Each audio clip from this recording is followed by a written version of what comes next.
Bite musore? Ni byiza. Amakuru yawe? Amakuru ni meza. Buri gihe se ko njya nkunda kukunyuraho hano. Uri gukora iki mwa? Nyine hano nyine mba mari nyine kubw'impamvu. Nibera hano hepfo to. Nibera hano hepfo gatoya. Ngo hano hepfo? Hano hepfo gatoya niho nibera. Hano hepfo habamo inzu se? Ntago habamo inzu nyine nahakundiye ibiti byaho ibinuruki nyine haba harimo akayaga nyine. Ikibazo nkakuye.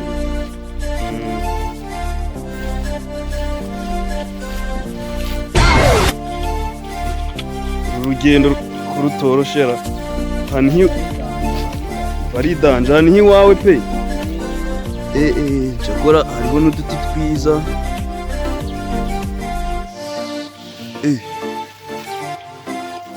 Kakavumo.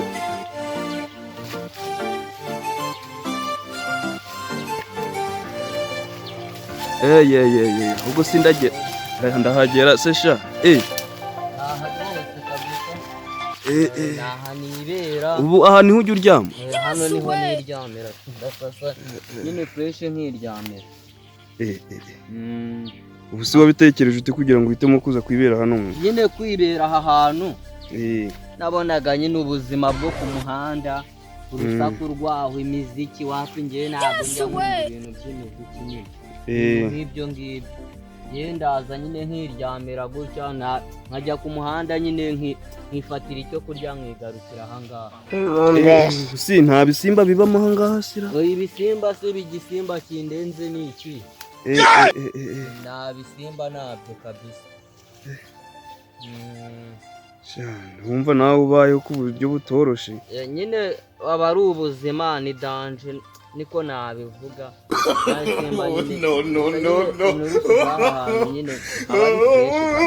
Hano byo hari agashamba keza menya ariyo mpamvu hakunze. Hano hameze neza kabisa nyine.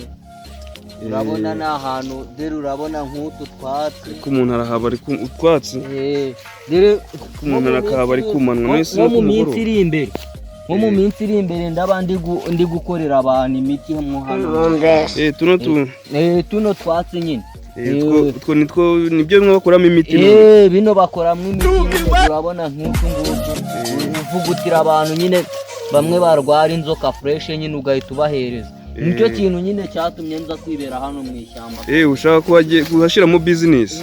Ni business ubundi mba ndi gukina dore nk'uyu nguyu nyine uvura abana.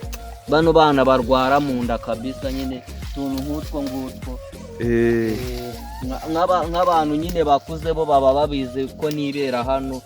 Baraza nyine nkabakubita imiti fresh.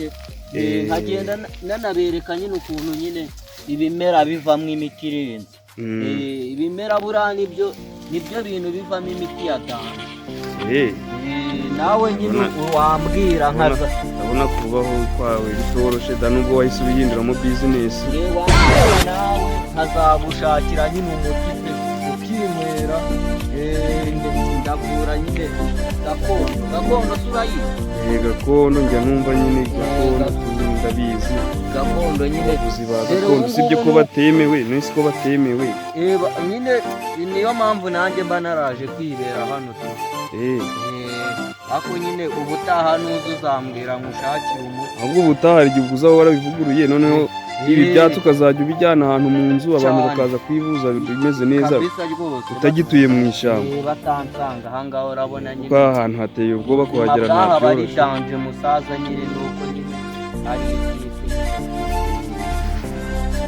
nta kundi nukomeza ukihangana dabukabaho. Nanjye nyine ubundi mba ndi gushakisha ndebe ko bwakira kare nyine. Ariko nyine ni ukwivugurura nyine ku butaha ukazansanga ahantu hameze neza. Hano bino bintu ako hano hantu no kuharara bari neza kabisa. Nuko nyine mba ndyamye ku miti nyine. Nta gikoko cyane ahangaha. Wapi nahita nyemeza nyine kabisa rwose.